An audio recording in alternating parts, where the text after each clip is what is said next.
Hey, so here's the thing. I don't actually know that much about Huldra, for all that I am one. I was actually adopted, so I was raised human, and I don't think I've ever met another Huldra. So most of what I know about my own species actually comes from internet research. And there are some interesting stories out there about Huldra. I don't know if any of them are real or true. I mean, presumably there's some truth to the story but I don't know what's fake or what's fiction. Stories are mostly don't make the Huldra look very good, but that could be just because it's humans telling the story, and it seems like they kind of do that with non-human people a lot. But even though a lot of the stories aren't the best, some of them are legitimately fun. And so I thought it might be kind of fun to share some of these stories with you. Again, I don't know if they're true or not. Maybe it doesn't matter. But if there is an actual Huldra out there who knows more about like our side of the story, I mean, actually, I would have a lot of questions for you, and whether or not these stories are true would be the least of them, but if you want to chime in, that would be amazing. But anyway, yeah, here are some Huldra tales. So this first story is probably one of the most popular Huldra stories I could find.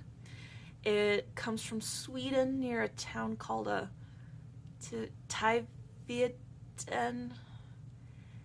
Just add Sweden to the list of countries I need to apologize to. Anyway, the story goes, there is this young man who's off by a lake fishing, and it is not going well. He hasn't caught anything all day. Well, he sees this woman walk by, and he notices that out from under her skirt, her tail is poking out. I've made that mistake a few times myself. And for once, this guy is actually cool. What's the Swedish name? Sven. Sven is actually completely cool about this. He realizes that she's a Huldra, but instead of making a big fuss or freaking out, he just lets her know, hey, excuse me, ma'am, your slip is showing under your skirt. And she figures out what he's trying to say, that her tail is poking out, adjusts her clothing so there's no more wardrobe malfunction, and then tells him, hey, by the way, I think if you went fishing on the other side of the lake, it would go better. So he goes and he fishes on the other side of the lake, and he ends up catching tons and tons of fish. So yeah, I really like this story. It seems to be one of those few examples where everyone is being well behaved and nice to each other, human and not quite human. I also think that's a great kind of example of how we can politely help each other out when there are glamour malfunctions, which I guess might be something that happens more and more often as time goes on. But for example, if you saw me with my ears like this out in public, if you were to say something like, oh, I think you need to fix your hair, that would be a much more polite, unobtrusive way of explaining it than saying, hey, I can see your ears, your real ears. Just a thought. Anyway, so that's my first story. I think it's a cute one. So, most of the stories that I found about Huldra feature Huldra luring people off into the woods in order to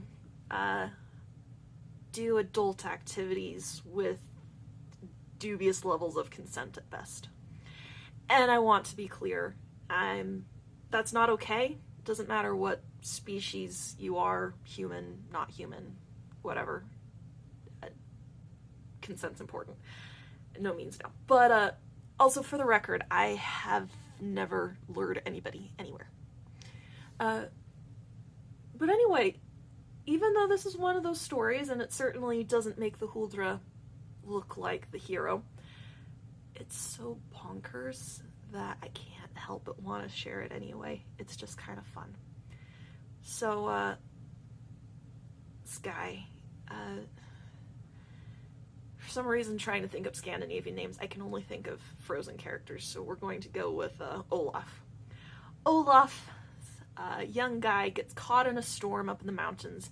He manages to find like an old lodge to hole up until the storm's over, sets up a fire, and he's just, hanging out there. When along comes this beautiful woman who starts flirting with him. At first he's flattered, but kind of confused about what she's doing out here in the mountains. And then something happens, she slips or something, and he realizes, oh no, this is a Huldra, and she's going to kidnap me. So he nopes on out of there, Olaf-shaped hole in the door, hops on his skis and just books it down the mountain. But here's the thing. She also has a pair of skis. Apparently a big, heavy set of brass skis, which I don't actually ski. Maybe I should learn, but apparently metal skis and heavy skis are faster. So they're having a high-speed ski chase down the mountain. And in the end, the only way that he's able to get away is to, once he gets close enough to home, he sicks his dogs on her as a distraction. Now, to be fair, if for some reason I was chasing you, this would be a pretty effective strategy, because dogs are a distraction for me regardless of how much of a hurry I'm in, especially if they're friendly. So, while most of the stories about Huldra tend to feature them kidnapping foolish mortals, dragging them off into the woods, apparently there were also a number of interspecies Huldra human marriages, theoretically both parties consenting to them. I find it a little bit suspicious, some of these stories. For example, apparently, if a Huldra gets married in a church, her tail falls off. I don't trust that. I don't like that. I would like to keep my tail where it is. Thanks, do not want. Then there was one version where her butt just falls off. Just in case, I think I'm not going to get married in a church. But, anyway. I did find one story that was kind of interesting about an engagement gone wrong. So, there is this young human man, young Huldra woman, they are engaged to be married, but she needs to go back and visit her family for 6 months. And she says, I need you to do one thing while I'm gone. And that is, I need you to not tell anyone about me. Don't talk about me. Don't talk about the fact that I'm a Huldra. He says, okay. And then she takes off. Well, the second she's gone, he starts bragging to everyone of, guys, my girlfriend's amazing. She's a Huldra. She's magic. She's super strong. So when she comes back, she is very angry at him for telling everyone and their dog all about her. And she's so angry that not only does she break off the marriage, she whacks him with her tail hard enough to do permanent brain damage. So, to be clear, I'm not advocating violence, but I can kind of see where she's coming from here. Basically, what this guy did was he outed her as not quite human to the entire community. And then parts of Scandinavia, that could be really dangerous. Heck, I mean, probably all over the world. There's a reason why the shades exist. But I found records in Scandinavia that people could be and were put to death for the crime of being in a relationship with a Huldra as late as 1800s. Which begs the question, if that's what they'll do to the human in the relationship, what do they do to the Huldra?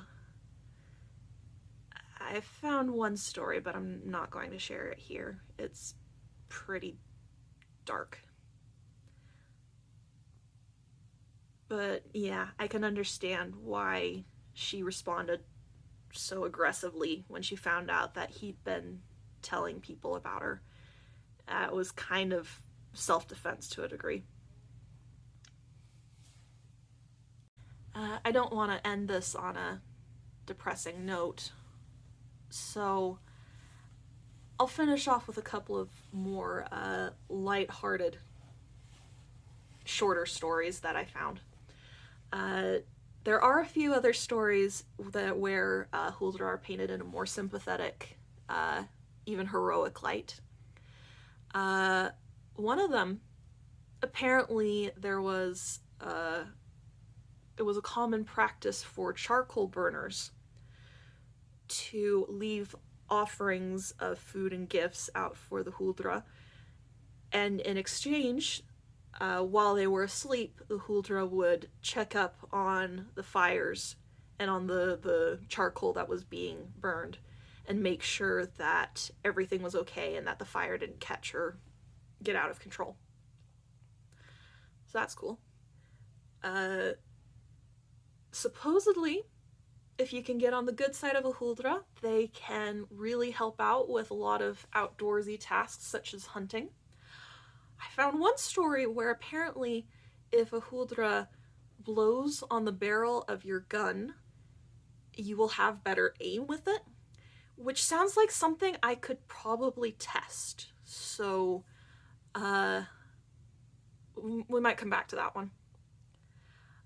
There's also a lot of stories about Huldra helping out cowherds, doing things like calling farmers' attention when a cow is about to give birth, or helping find lost calves. Supposedly, if you are good to your cows, then the Huldra will be more polite to you. But if you mistreat your cows, then the Huldra will just steal them and take care of them herself. Fair. Apparently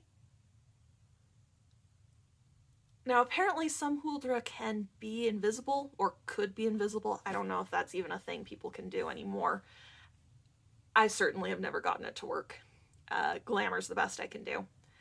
But apparently there's an old superstition that you should never dump your dirty wash water out in an empty field, just in case there happens to be an invisible Huldra there.